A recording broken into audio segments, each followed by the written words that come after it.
আসসালামু আলাইকুম। আসার মিনি কিচেনে সকল বন্ধুদের স্বাগত জানিয়ে শুরু করছি।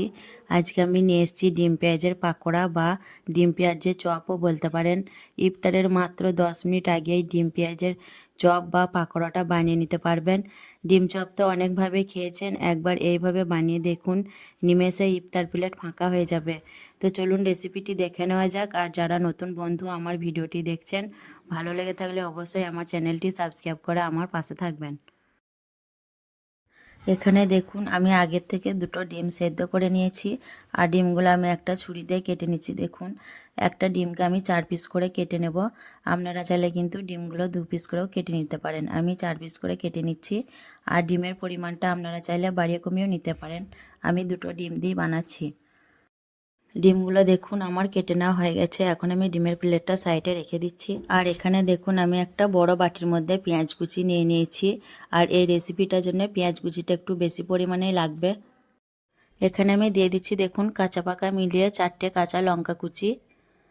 আর দিয়ে দিচ্ছি 1 চামচ নুন, হাফ চামচ হলুদের গুঁড়ো, হাফ চামচ থেকে একটু কম লঙ্কার গুঁড়ো, ঝালটা অবশ্যই নিজেদের পছন্দ অনুযায়ী দিবেন। আর দিয়ে দিচ্ছি হাফ চামচ জিরে গুঁড়ো, হাফ চামচ ধনে গুঁড়ো, আর দিয়ে দিচ্ছি 1 চামচ ম্যাগি মশলা। এর বদলে আপনারা চাট মশলাও ব্যবহার করতে পারেন। তো আমি হাত দিয়ে একটু মেখে নেব। আর এখানে আমি ধনেপাতাটা দিতে ভুলে গেছিলাম, তার জন্য আমি ধনেপাতাটা দিয়ে দিচ্ছি। দেখুন দিয়ে আমি হাত দিয়ে খুব ভালোভাবে এখন মেখে নেব এগুলো পেঁয়াজগুলো, এতে করে পেঁয়াজটা একটু নরম হয়ে যাবে।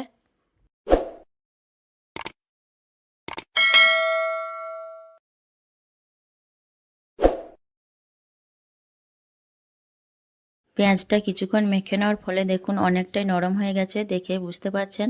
এখন আমি এর মধ্যে দিয়ে দিচ্ছি দেখুন ছোট বাটিতে হাফ বাটি বেসন দিয়ে আমি পেঁয়াজের সঙ্গে বেসনটা হাত দিয়ে আবারও মেখে নেব। প্রথমে কিন্তু পানি ব্যবহার করা যাবে না। পেঁয়াজের মধ্যে যে পানিটা বের হচ্ছে এই পানির মধ্যে কিন্তু খুব ভালোভাবে বেসনটা মাখা হয়ে যাবে।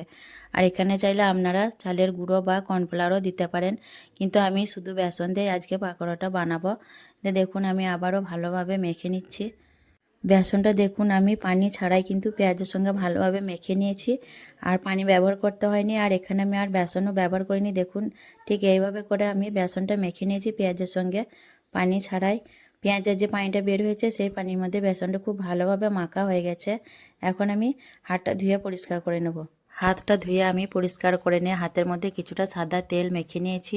তারপর দেখুন আমি হাতের মধ্যে কিছুটা পেঁয়াজ নিয়ে নিচ্ছি। দিয়ে এইভাবে করে দেখুন আঙুল দিয়ে আমি একটু চ্যাপটা করে নিচ্ছি। এভাবে করে একটু চ্যাপটা করে নিতে হবে। দেখে বুঝে নেবেন আপনারা কিভাবে আমি চপটা বানাচ্ছি। তারপর দেখুন আমি এর মধ্যে একটা ডিমের কাটা অংশ দিয়ে দিলাম। দিয়ে দেখুন এইভাবে করে ডিমটাকে আমি কোট করে দিচ্ছি। সাইড থেকে পুরোপুরিভাবে পেঁয়াজগুলো দিয়ে ডিমটাকে ঢেকে দিচ্ছি। আর বাকি অংশটাও দেখুন আবার একটু পেঁয়াজ নিয়ে ঢেকে দিচ্ছি। দিয়ে এইভাবে করে দেখুন আমি হাত দিয়ে একটা চপের শেপের আকার দিয়ে দিচ্ছি এইভাবে করে। আপনারা দেখেই বুঝতে পারছেন কিভাবে আমি বানাচ্ছি। তো এইভাবে করে আপনারাও বানিয়ে নিতে পারবেন। তো দেখুন খুব সহজেই কিন্তু আমার একটা চপ তৈরি হয়ে গেল।